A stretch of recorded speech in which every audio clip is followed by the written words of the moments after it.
Tonight's bedtime story is The Secret Treasure Hunt by Luke Prendergast.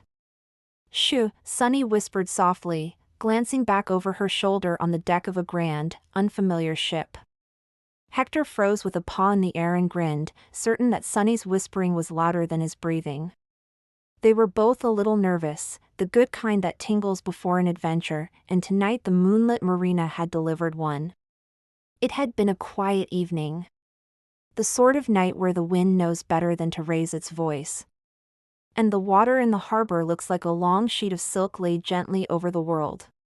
Sunny and Hector had walked along the pier with their noses lifted, catching stories the breeze carried, stories of fish markets closing for the night, of wooden boats resting after long days, of lanterns moving slowly as someone swept a deck one last time. Their paws patted softly on old planks and sunlight from the day still clung faintly to the boards, warm and comforting. Have you ever tried to be so quiet that your own heartbeat sounded loud, like a drum tapping inside your chest, steady and calm, reminding you that you are here, and everything is okay?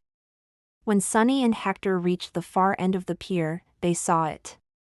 A ship they had never seen before towered above the water, 3 great masts with black sails that shimmered like a swallow's wings at dusk, a wooden hull etched with mysterious markings that looked like the letters of a language from long ago, and a golden star painted at the prow that seemed to glow, as if it remembered the sun.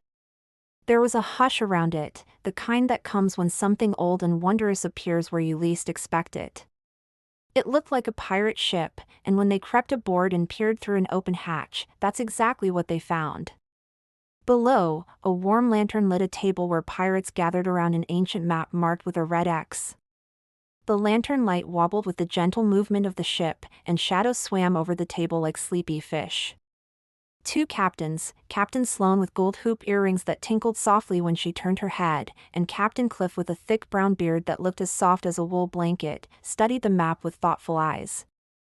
A parrot hopped along the table edge, head tilted as if it could read, and a small monkey perched on the shoulder of a boy with bright eyes and a little sword. The boy spotted Sunny and Hector instantly and waved them down with a smile that had a spark in it. It was the smile of someone who loved a mystery. His name was Atticus. The ship was the Star Chaser, and Ace the chimp was their first mate. Ace gave a little salute, then covered his eyes and peeked between his fingers as if to say, "I see you, do you see me?" The pirates welcomed their new canine guests kindly, and Sunny and Hector learned the crew's secret. A map to buried treasure in a far-off world at a place called Harmony Cove. The map had never failed them, but the treasure remained hidden, eluding every careful dig.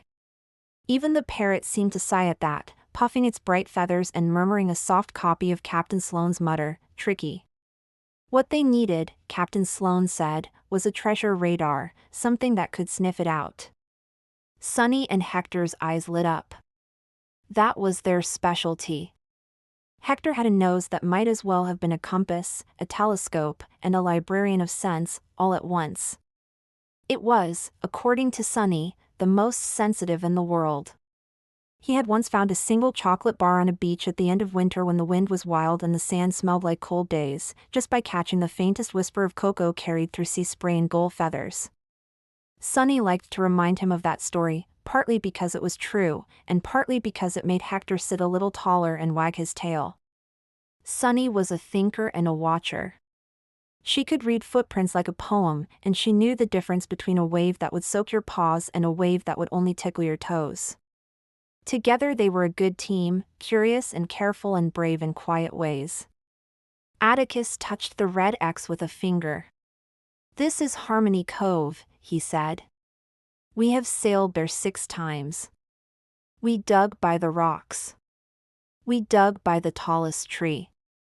We even dug a little in the shallowest part of the tide when the moon was new. We found pretty shells and old bottles and a key that opens nothing we have found yet. But we have not found the treasure." Captain Cliff hummed a soft tune under his breath that sounded like a lullaby for sailors, and Captain Sloane straightened up and looked at Sunny and Hector the way you look at a new friend when you suddenly realize they might understand something you have been waiting to share. "Would you help us," she asked, "if it is not too late for little paws and tired eyes?" Sunny and Hector looked at each other with ears pricked. "Too late for bed, maybe," Sunny whispered, but never too late for wonder. They agreed. They set sail. Under a sky glittering with stars and a plump silver moon, the ship skimmed across the sea. The water hushed and opened before them, gleaming like polished stone, and the sails filled with a soft breath that sounded almost like the ocean was sighing with contentment. Atticus explained that the passage to the other world felt like stepping through an invisible door, and when it came Hector and Sunny sensed it as a shimmery hush, as though liquid starlight flowed through them. Have you ever walked from a brightly lit room into a midnight garden and felt the cool air wrap around you like a friendly cloak? It was like that. The star chaser slid through an unseen curtain. The constellations seemed to lean closer. A curve of light danced across the water, as if the moon had dropped a ribbon and the sea was keeping it safe. Along the way, the crew settled into a quiet rhythm. Someone brewed a pot of tea that smelled like mint and honey. Captain Cliff checked the rigging with hands that moved without hurry. Captain Sloane sat with the map again and traced the route with her fingertip, and the parrot copied her, beak tapping gently at the edges as if to say, "Remember this part." Ace sat beside Atticus, threading a little blue cloth through the loops of a tiny belt that he wore. He offered the end of the cloth to Sunny, who took it politely in her mouth for a moment, then gave it back with a wag, a sign of friendship shared in silence. Hector leaned over the side and watched the wake spread out behind them in long pale lines that crumbled, softened, and disappeared, like thoughts that pass through your mind and dissolve when you let them go. The night held them gently, and in that gentleness the door appeared. There was no frame or knob or anything you could point to and say, "There it is."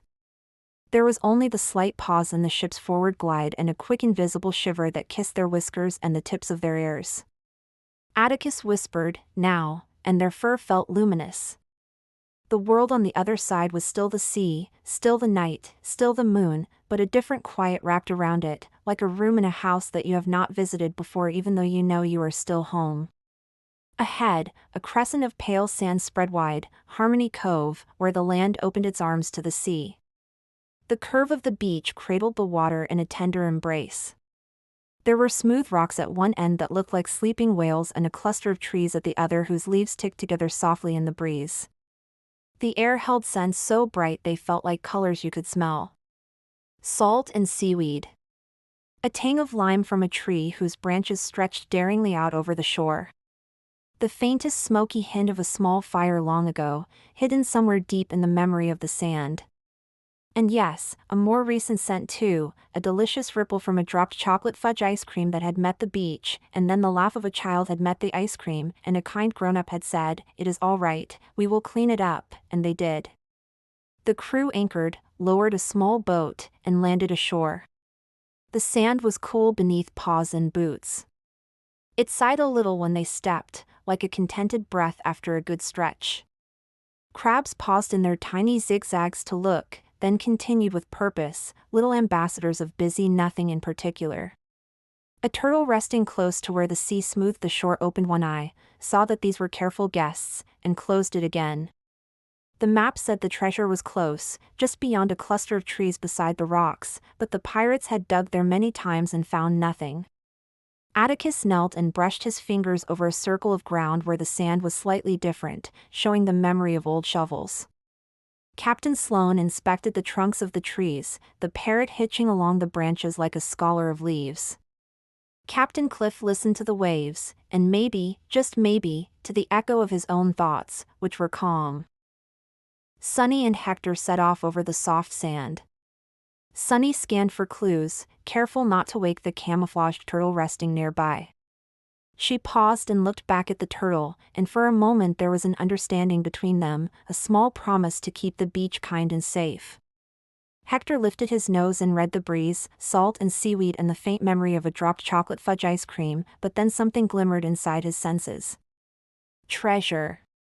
It was not a usual scent. It was not like cinnamon or fish or rain or damp rope. It was a bright bell of a smell. It made a color in his mind that was almost like sunlight on water. He followed it with a serious look because this was his gift. He followed the scent to a sturdy tree and pawed at its base. The pirates dug with him, scooping careful scoops, but the deeper the hole grew, the fainter the scent became. Hector sat back on his haunches and breathed slowly. He put his nose close to the earth, then lifted it up again, testing. Sometimes the way to find something is not to go deeper but to go higher. He looked up into the canopy and caught the gleam of metal among the leaves. A line of light slipped and then steadied. His tail thumped once. He woofed very softly, just enough for Sunny to follow his gaze. She saw it too, a wink of something not leaf and not branch. If you were on this treasure hunt, where would you hide the chest so no one would ever find it? Would you tuck it inside a giant shell and let the tide sing to it? Would you tuck it beneath a bridge of roots where crabs hold their secret meetings? Would you hide it high in a tree, right where birds would tell it jokes in the morning? Share your most creative hiding place in the comments and tell us why it would work. We would love to read your ideas and see which ones Sunny and Hector would approve of for their next adventure. Ace the chimp bounded up the tree with a rustle of leaves, hands sure, feet quick, tail not for balance so much as expression, swishing with happiness. He moved with care, the way you do when you carry soup in both hands, slow and focused, even though he did not carry anything yet. He found the branch with the glimmer and peered in. A heavy chest had been tucked between forked limbs, hidden by careful weaving of vines. Ace tested the weight, loosened the vines, and with a gentle nudge and a warning chirp so everyone knew to stand clear, sent the chest thudding gently into the sand with a sound that felt like a full stop at the end of a long sentence. The pirates gathered around, marveling. "Treetop treasure," Captain Cliff said with a whisper of laughter. "Who would have guessed?" Atticus ran his hand along the lid. It was old, the wood burnished by time and by hands that had lifted it and closed it short stories ago and long stories ago. There were carvings along the edge, tiny stars and little waves and a crescent moon. Captain Sloane lifted the clasp. It clicked with a sound that made the parrot fluff up its feathers in satisfaction. The lid opened, and golden light seemed to spill into their faces, as if it had been waiting for them to arrive. Inside were coins and medallions, cups and glittering jewels. There was a tiny spyglass, brass worn smooth by thumb and forefinger, and when Atticus lifted it to his eye, the world seemed a little closer and a little kinder. There was a locket shaped like a star that folded open to reveal a miniature painting of a night sky with one tiny boat, as if someone had carried a memory of home. There was a music box, and when Ace wound it and let it go, a lullaby that sounded like water over stones began to play, soft and lilting. And nestled in the corner, as if the chest knew its finders, a mound of delicious dog treats for Sunny and Hector. Victory tasted sweet, and the night wrapped itself around the beach with a soothing hush. Atticus passed treats to Sunny and Hector one by one, each one accepted with polite appreciation, noses twitching, tails wagging. Captain Sloane tipped a handful of coins into Captain Cliff's palms, and they let the coins run from one hand to the other like a small golden waterfall. The parrot pecked gently at a string of beads that glowed like frozen drops of dawn. Ace held up a ring and pretended to propose to the sky, and the sky, very wise, said nothing, but the stars winked a little brighter. The crew did not keep all the treasure for themselves. They set aside a portion to share at the next port with those who kept boats in good repair, and with the bakery that wrapped bread in paper with care, and with the old musician who played by the market and new songs that made morning feel like a new page. Captain Sloane believed that treasure was happiest when it traveled from hand to hand and story to story.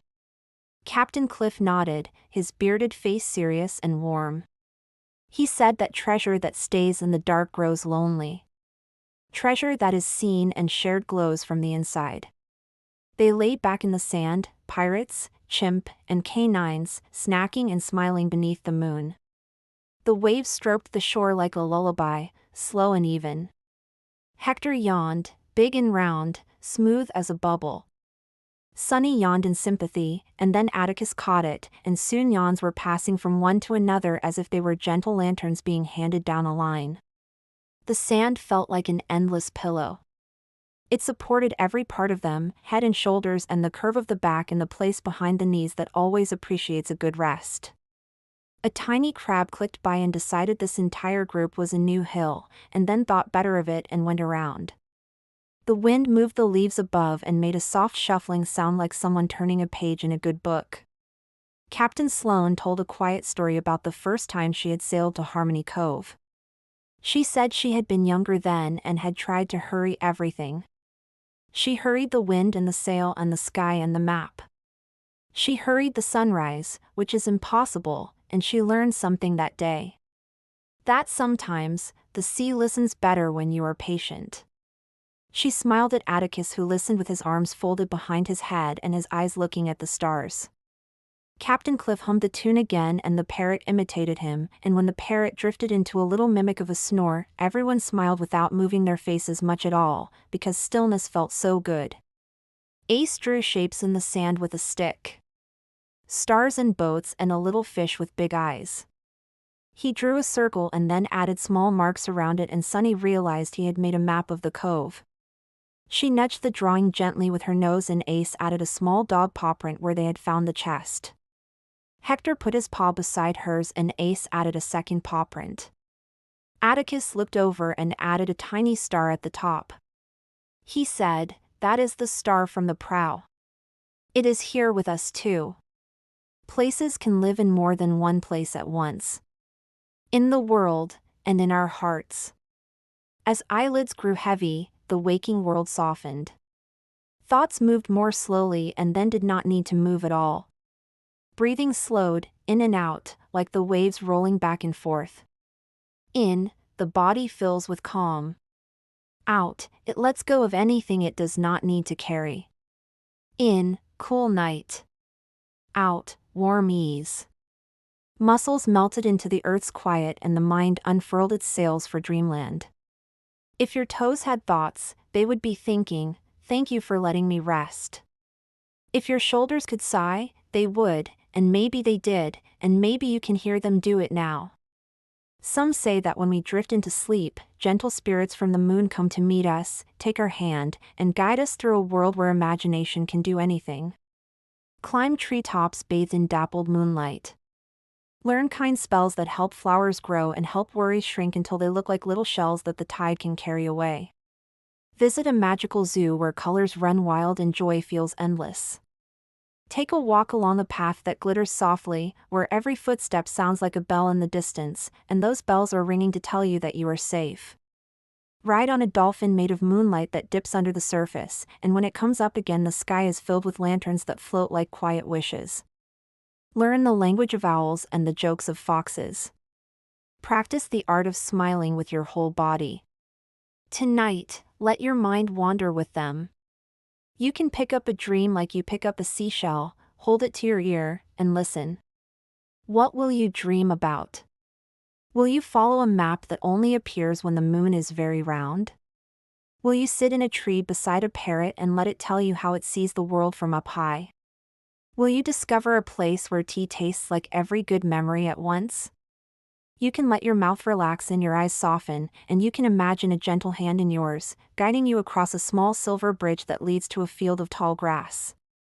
The grass sways like a lullaby, and as you cross the field, you feel lighter and lighter until you are exactly where you want to be, floating between waking and dreams, where everything is quiet and whole. If this calm adventure eased you into rest, consider subscribing for more soothing sleep stories from channel name so you can return to Harmony Cove any night you choose. There are many coves and many voyages that wait at the edges of sleep. There are other maps, and there are nights when the chest you find will be filled with laughter instead of coins, or with a memory you forgot you wanted to remember.